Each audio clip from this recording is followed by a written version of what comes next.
quando eu estava lá, já tinha uma pessoa fazendo a pichação. E ele faltou talvez um pouco de malícia da minha parte, porque ele começou a escrita e ele falou assim: eu tenho a letra muito feia, moça, você pode me ajudar a escrever? E aí eu continuei fazendo a escrita da, da, da frase dita pelo ministro Barroso. E eu, de fato, não sabia, eu não adentrei em nenhum dos prédios da STF, nem do Congresso, nem da Casa do Planalto, em nenhum dos lugares, eu só fiquei naquela praça e apareceu esse indivíduo que eu nunca vi na vida e falando isso para mim e eu caí nessas falas dele, mas eu nunca fiz nada de ilícito na minha vida. Então eu queria pedir, assim, de todo o coração, que se compadecesse de mim, porque eu sou uma mãe, que eu nunca me afastei dos meus filhos, essa separação tem feito eles sofrer demais. E eu só queria que soubesse disso, excelência, porque isso tem feito minha família sofrer demais. Isso. E a Ré é de São Paulo, então provavelmente deve saber qual é a fama de Tremembé, né? Sim, que são os presos que muitas vezes correm algum tipo de risco realmente, como tem o que seriam as celebridades de uma maneira geral. Por lá passavam Suzanne von Richthofen, a Elise Matsunaga, a Ana Carolina Jatobá. Então, um presídio diferenciado nesse sentido e muitas vezes questões envolvendo única e exclusivamente segurança. Ela errou e é inquestionável, mas na minha opinião, uma pessoa que impunha um batom para pichar uma estátua não pode pretender derrubar uma democracia, pois se fosse assim, todas as ditaduras do mundo cairiam rapidamente. É incompreensível que uma pessoa que tem porte ilegal de armas receba até 5 anos de prisão e uma pessoa que impunha um batom possa receber 14 anos de prisão, embora em circunstâncias reprováveis. E aproveito para pedir também a revisão da dosimetria para todos que não têm histórico de violência e são primários e que estão encarcerados pelos atos repugnantes e também reprováveis de 8 de janeiro, mas que não eram os mentores deste ato. Em destaque, as mulheres. A justiça tem de ser cega, mas também tem de ter coração.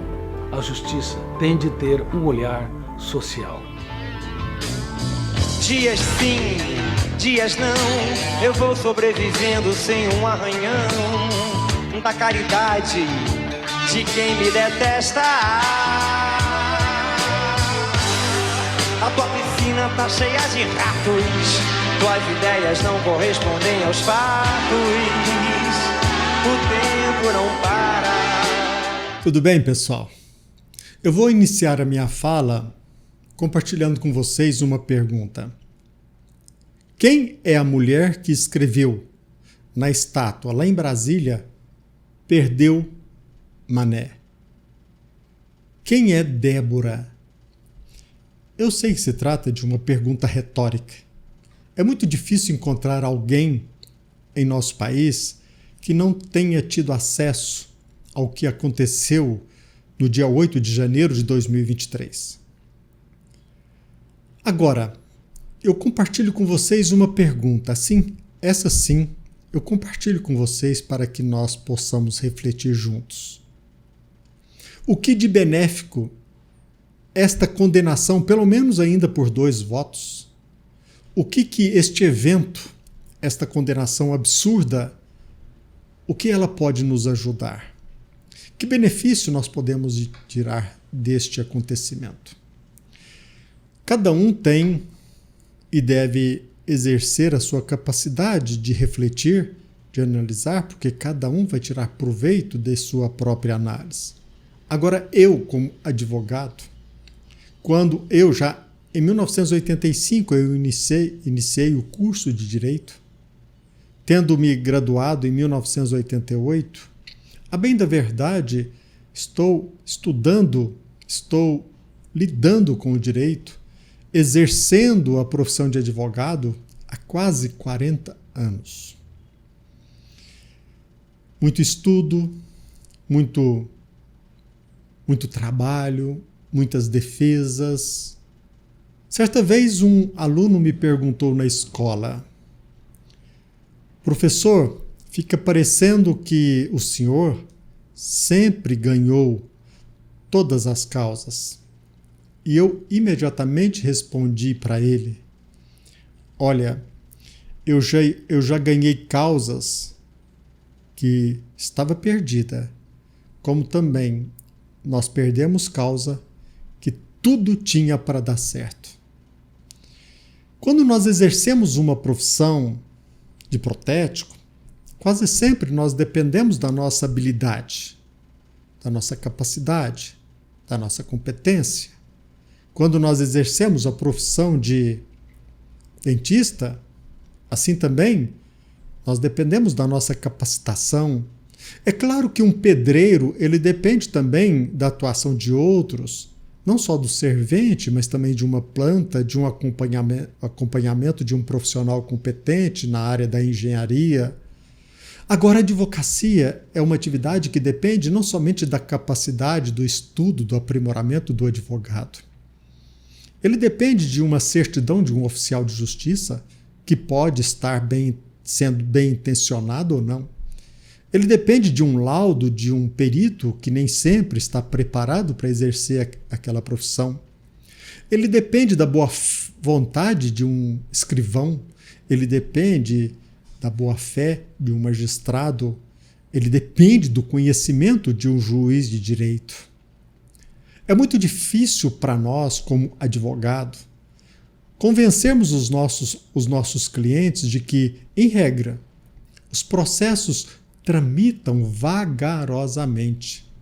Acreditávamos de forma errônea de que, com o processo eletrônico, a tramitação seria mais célere. Pasmem, a morosidade se agravou.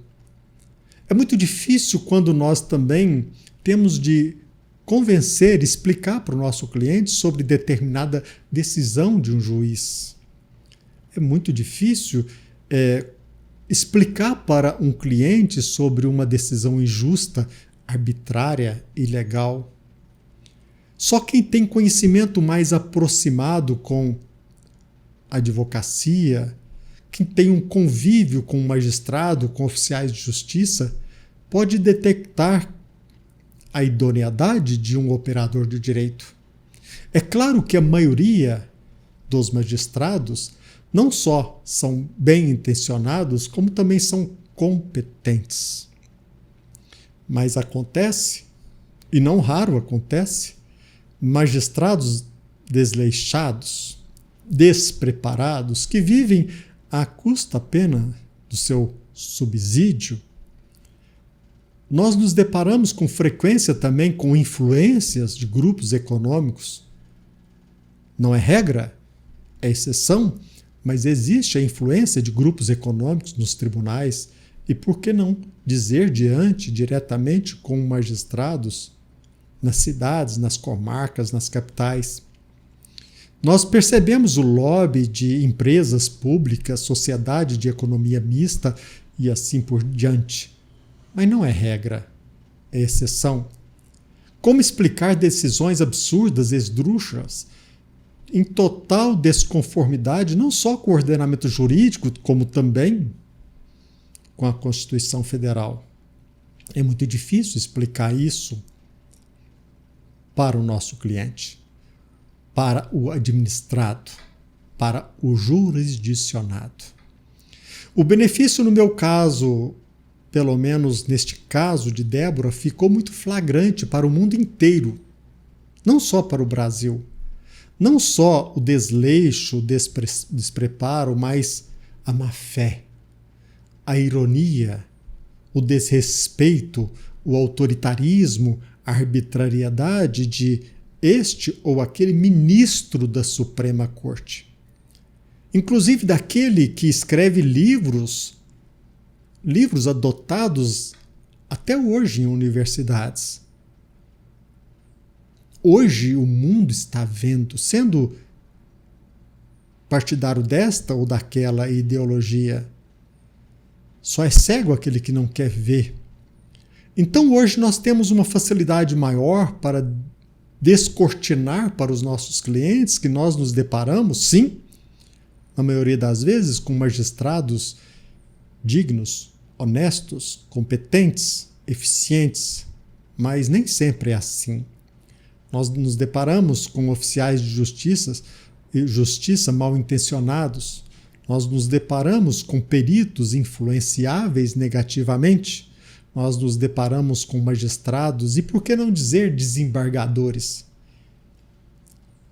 Porque hoje se tornou claro e evidente, porque a Suprema Corte hoje se apresenta para não só o Brasil, para o mundo inteiro, composta por alguns ministros não só maliciosos, irônicos, mas arbitrários, autoritários. Espero que nós tiremos algum benefício. Eu não tenho dúvida de que Débora já está na história. Débora já marcou a sua vida, marcou as nossas vidas, marcou a nossa história. Hoje está evidente, cristalino para todos, de que aqueles que integram a Suprema Corte, na sua maioria, não são bem intencionados. Muito embora talvez saibam, conheçam o direito, mas esta condição, este conhecimento é um agravante para a arbitrariedade. Quem imaginava depararmos-nos com um ministro da Suprema Corte ao usar um microfone e abraçando uma ideologia, dizer em público: nós destruímos o bolsonarismo? Quem imaginaria que um ministro da Suprema Corte se dirigiria aos outros dizendo: perdeu, mané, não amola? Quem teve a capacidade de prever o que está acontecendo hoje, ministros da Suprema Corte que falam em público sobre o processo, que já de antemão apresentam seus votos, que manifestam publicamente como se fossem políticos? Quem imaginaria que hoje, de forma clara e evidente, o ministro, presidente da Suprema Corte diz que o Supremo Tribunal Federal não é mais uma instituição técnica, é política. Quem imaginaria aquilo que nós já assistimos? A Suprema Corte interferindo em assuntos interna corporis do parlamento. Quem admitiria que a Suprema Corte estaria a serviço de determinados políticos, daquele que talvez hoje fique bem claro que ele não foi absolvido, ele foi apenas descondenado? Que situação nós estamos passando em nosso país? O que aconteceu com Débora, talvez ela nem saiba disso, mas é um benefício para a nossa história, nos convidando a ter consciência e cientes todos de que, muito embora você contrate um advogado bem-intencionado, honesto, competente, porque existem muitos advogados também maliciosos, incompetentes, mas que também saiba as dificuldades que nós enfrentamos. É claro que nós felicitamos quando nós nos deparamos com uma sentença, com um acórdão, que prima pela tecnicidade, pela justeza, até mesmo pela constitucionalidade. Esta é a regra, mas infelizmente, no órgão máximo, a regra não é essa. É muito importante que nós assumamos a nossa função, que não olhemos apenas e exclusivamente para os nossos interesses passageiros e exclusivos. Nós temos uma função, nós temos uma tarefa, que é tornar o nosso país verdadeiramente democrático, em que cada agente público saiba da sua responsabilidade, do seu compromisso, não só com a justiça, com a legalidade, como também pela probidade. E essa tarefa nos cabe, eu, você. Não precisa, como nós sabemos, participar de uma religião para ter fé. A fé não se encontra intimamente vinculada a uma instituição religiosa, como também nós sabemos que para ser político não precisa estar filiado a um partido. Aliás, o partido quase sempre nos amarra. Nós precisamos ser políticos na acepção ampla da palavra, cada um de nós conscientes, atentos e, acima de tudo, levantemos do nosso conforto para que nós possamos não só ajudar o outro, para que evitemos que amanhã sejamos, se já não fomos, vítimas do autoritarismo e da arbitrariedade. Contribuamos com o nosso país para que ele seja, repito, verdadeiramente democrático. Agradeço a você, Débora, e a tantos outros que estão sendo hoje flagrantemente vítimas de absurdos, de ilegalidades, para que nosso país desperte. Um abraço. Até breve. Com um batom na mão ela foi pra lutar, no meio da praça sem medo de amar. Pintou na estátua o grito da nação, perdeu mané, foi sua expressão. Uma frase dita por um juiz, mas os juízes frios sem coração condenaram sua alma a um abraço de cansaço. 14 anos de prisão por uma frase dita, enquanto o crime real sorri e acredita. Bandidos soltos todos os dias, juízes sem nenhum temor, soltando ladrões que roubaram a nação. Se fosse bandida, traficante ou matadora, talvez tivesse pena protetora.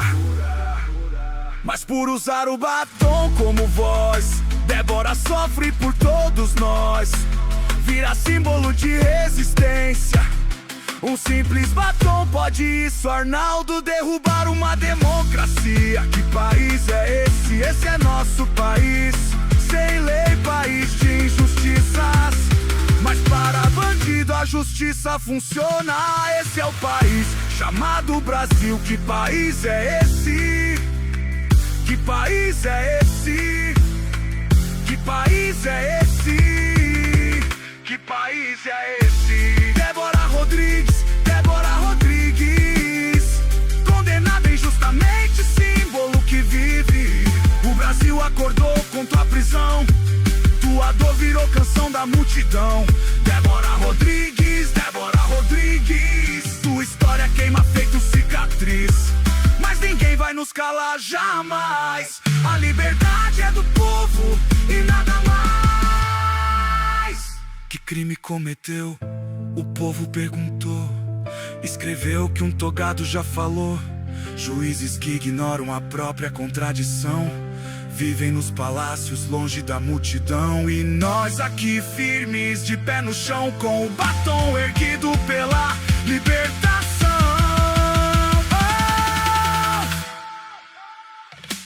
Débora Rodrigues,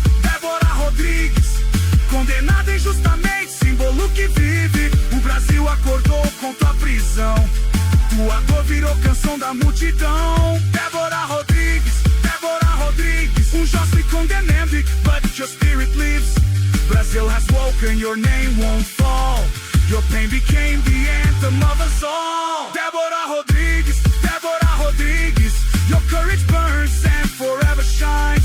They can't silence what we hold inside. Freedom belongs to the people's cry. Seu nome ficará na história, Débora Rodrigues. Tua coragem virou memória, e a cada batida do nosso coração ecoa um clamor, anistia da nação. Vamos todos armados até os dentes, com batom na mão e amor em nossas mentes.